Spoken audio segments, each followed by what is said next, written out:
안녕하세요. 부업 CEO입니다. 오늘은 전업으로도 힘들다는 쇼핑몰을 부업으로 가능하게 할 수 있었던 제 판매 방식에 대한 이야기를 해보려고 해요.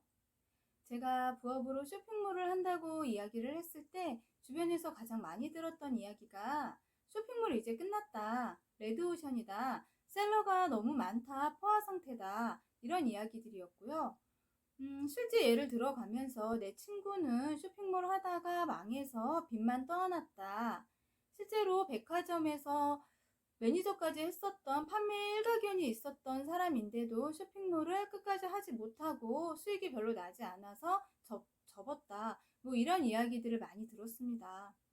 사실 저도 너무 겁이 났어요. 그래서 저는 그냥 사업자 등록증을 무작정 내고 통신판매 신고증을 받았습니다. 왜냐하면 부정의 늪에 빠져서 제가 포기해버릴까 너무 겁이 났거든요. 그리고 이 사업에 대해서 알아보기 시작했습니다. 관심을 가지고 들여다보다 보니까 정말 필요한 정보들이 눈에 들어오기 시작했는데요. 이 시장은 내가 생각했던 것보다 훨씬 방대하고 무궁무진한 시장이라는 생각이 들었습니다. 또 제가 너무 이 쇼핑몰이라는 사업을 하나의 덩어리로 생각하고 있었구나. 정말 물건의 카테고리 말고도 판매 방식이라든가 소싱 방식이라든가 소싱 시장이라든가 이렇게 여러 가지 분야의 카테고리들이 세분화되어서 존재한다는 것을 알게 되었습니다. 저는 이 수많은 카테고리들 중에서 부업에 걸맞는 교집합을 찾기 시작했어요. 부업은 분명히 한계점이 존재하잖아요.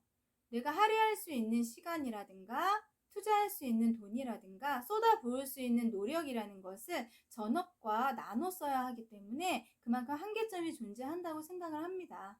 그래서 이런 한계점을 해결할 수 있는 방법을 찾아야겠다고 생각을 했습니다. 그런데 판매라는 것을 처음 해보는 저로서는 판매 그러면 물건을 싸게 사서 내가 비싸게 되팔아야지 라는 생각을 가장 먼저 하게 됩니다. 그래서 마진율이 높은 방법부터 찾기 시작을 했는데요. 그래서 알게 된 방법이 사입이라는 것입니다. 사입이라고 하면 물건을 내가 사오는데 하나씩은 또 안 팔죠. 도매로 대량으로 사와서 보관하고 있다가 주문이 들어오면 내가 택배를 직접 싸서 고객한테 보내주는 그런 시스템을 이야기하는데요. 마진율도 높고 이런 건 너무 좋았는데 잘 팔릴 만한 물건을 찾아다니는데도 시간과 노력이 많이 필요했고 물건을 막상 사입했을 때 보관해야 할 장소가 있어야 하기 때문에 창고도 필요했고 이런 것들을 생각했을 때 너무 시간과 돈이 많이 든다는 생각을 했어요. 또 만에 하나 나는 좋다고 생각했는데 다른 사람들이 그 물건을 사주지 않으면 그것은 재고로 내가 떠안게 되겠구나. 아무리 하이 리스크 하이 리턴이 불변의 진리라지만 이렇게 처음부터 리스크를 많이 안고 가는 방법은 저는 싫었습니다. 그래서 또 다른 방법을 막 찾게 되었죠. 그러다 알게 된 것이 위탁 판매라는 판매 방식이었어요. 위탁 판매라는 것은 말 그대로 물건을 위탁해놓고 파는 거예요. 저는 물건을 올려놓고 판매가 일어나면 그 주문서만 위탁 업체에다 넣어주면 위탁 업체에서 택배를 싸서 고객에게 직접 보내주는 시스템인 거예요. 여러분 이거 너무 꿀이지 않나요? 그런데 저는 이 방법도 싫었습니다. 이유는 마진이 너무 안 남는 거예요. 국내 위탁 판매의 경우 마진율이 보통 8%에서 12% 정도 된다고 하더라고요. 아니 아무리 위탁 판매라지만 마진율이 왜 이렇게 적나요? 하면서 여기저기 질문을 하고 알아본 결과 너도 나도 다 팔 수 있는 물건이라는 거예요. 사업자만 있다면 누구나 팔 수 있기 때문에 같은 물건을 파는 사람이 많다는 얘기죠. 그만큼 가격 경쟁력이 없다는 얘기예요. 서로 경쟁을 하다 보니까 점점 가격이 내려가서 그 정도밖에 마진이 남지 않는다고 하더라고요. 그런 물건을 팔아도 내가 쿠팡보다 적게 가져가? 라는 생각이 들더라고요. 아무리 부업이지만 명색이 CEO인데 쿠팡보다도 못 가져간다고? 쿠팡을 위해서 일하는 일개미가 되고 싶진 않아서 이 방법도 저는 스킵합니다. 이때 딱 정리가 되었죠. 부업으로 하려면 창고도 필요 없고 재고를 떠안을 위험성도 없고 마진율은 그래도 한 30% 정도는 볼 수 있는 방법을 택해야겠구나. 근데 여러분, 이렇게 좋은 방법이 과연 있을까요? 네, 있더라고요. 찾아냈습니다. 제가 선택한 방법은 해외 구매 대행 대량 등록 방식입니다. 그러면 여기에서 또 의문을 가지실 분들이 있을 거예요. 아니, 직구가 얼마나 흔해졌는데 직구로 사면 되지 그걸 수수료까지 주면서 구매 대행을 이용하는 사람이 있겠어? 라고 하시는 분들이 있을 것 같은데요. 네, 제가 바로 그 흔한 직구도 안 해본 사람입니다.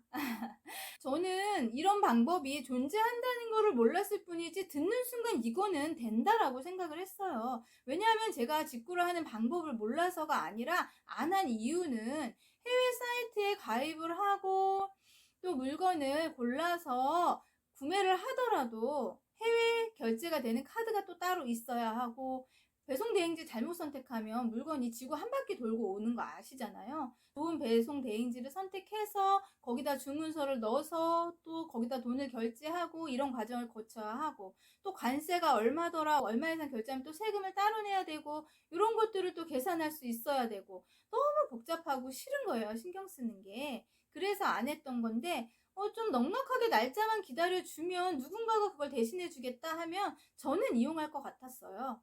실제로 쿠팡에서도 구매 대행으로 판매하는 물건들을 제가 여러 번 샀었더라고요. 그리고 요즘같이 쿠팡에서 70대, 80대 할머니, 할아버지들께서도 물건을 구입하는 시대에 저보다 더 연세가 있으신 분들은 당연히 고객이 될 수 있겠다라는 생각이 들었습니다. 그래, 그럼 해외 구매 대행을 선택한 이유는 알겠는데 왜 대량 등록을 선택했는지 궁금해 하시는 분들이 계실 것 같아요. 물건을 많이 등록을 한다는 것은 승률을 높이는 거라고 생각을 했습니다. 내가 오늘 저녁에 낚시를 해서 꼭 옥돔을 먹어야겠다라고 생각을 했어요. 그래서 하나의 낚싯대를 가지고 거기다 옥돔이 가장 좋아하는 미끼를 달고 옥돔이 보면 호흡하고 다가올 만한 막 모양들도 달아서 낚싯대를 물에 담굽니다. 그리고 기다려요. 하염없이. 뭐 기다리고 기다리다 보면 언젠가는 옥돔이 잡히겠죠? 안 잡힐 수도 있다네요.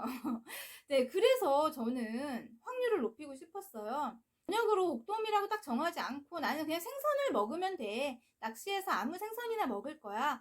해서 낚싯대가 아닌 그물을 아주 넓게 펼쳐 놓습니다. 넓게요. 정말 넓게. 내 그물의 면적이 커지면 커질수록 거기에 어떤 거는 잡히겠죠. 무엇이든 잡히겠죠. 뭐 문어가 잡혀도 좋습니다. 저는. 예, 낙지가 잡혀도 좋아요. 뭐든지 나는 좋다. 그러면 그렇게 넓게 깔아놓는 거예요. 아까 한 개의 낚싯대로 옥돔 잡으려고 할 때보다 무언가 물고기를 잡을 확률이 높아지겠죠. 저는 대량 등록이 이런 거라고 생각을 했습니다. 사실 저보다 한 2달 정도 먼저 시작한 제 남편의 지인이 있어요. 쇼핑몰을 시작했고 그분께서는 수동으로 시작을 해보겠다고 하셨고 저는 대량을 할 거예요 라고 했더니 대량은 자기는 여러 가지로 좀 아닌 것 같다고 하셨어요. 이유는 어떻게 내가 알지도 못하는 물건을 파느냐, 뭐 문의 전화가 오거나 어떤 질문이 왔을 때 받을 수도 없는 물건을 파는 거는 좀 아닌 것 같다.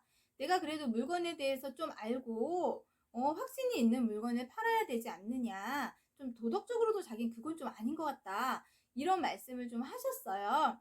그래서 그분은 그분의 방식이 있으니까 그렇게 시작을 하셨고 명절을 겨냥한다고 사입도 소량으로 하셨었어요. 사입을 한 결과 3개 팔리고 안 팔려서 나머지 다 재고로 지금 떠안게 되셨고요. 수동 등록으로 하나하나씩 하고 있는데 아직까지도 판매가 그 사입으로 한 3개 외에는 일어나지 않았다고 하시더라고요. 내적 갈등을 많이 겪으시면서 요즘에 대량을 해야 되나 봐요 라고 말씀하시더라고요. 그만큼 초보자들에게는 판매의 경험을 빨리 줄 수 있고 성과도 빨리 볼 수 있기 때문에 대량 등록 방식을 택한 것이고요. 뭐 물론 상황은 다 달라요. 나는 그렇게 돈이 급하지 않다 지금 한 6개월에서 뭐 길게는 1년 정도도 크게 돈에 구애받지 않고 투자하는 기간으로 생각할 수 있다. 하나하나 정성을 들여서 수동으로 시작해 보겠다. 그런 분들은 그런 방법으로 가시는 것도 저는 좋다고 생각합니다. 그런데 나는 지금 당장 다음 달부터 돈이 들어왔으면 좋겠다. 그리고 성과를 빨리 보고 싶다. 성격이 급하다. 저처럼요. 그러신 분들은 저를 따라오세요. 또 한 가지 대량 등록 방식이 초보에게 좋은 이유는 처음 쇼핑몰을 시작하면 가장 많이 고민하시고 힘들어하시는 부분이 무엇을 팔아야 하지? 어디서 물건을 갖고 와서 팔아야 하지? 이것인데요. 대량 등록을 하면 무엇을 팔지, 소싱을 어떻게 할지에 대한 고민이 거의 없어요. 그렇게 하지 않아도 할 수 있습니다. 어떻게 그렇게 할 수 있는지는 다음 영상에서 제가 물건을 대량 등록으로 하는 것을 직접 보여드리면서 왜 그런 것들이 필요가 없는지에 대해서 말씀드리도록 하겠습니다. 다음 영상도 많이 기대해 주세요. 귀한 시간 내셔서 영상 시청해 주셔서 감사드리고요. 구독과 좋아요 꼭 부탁드릴게요. 감사합니다.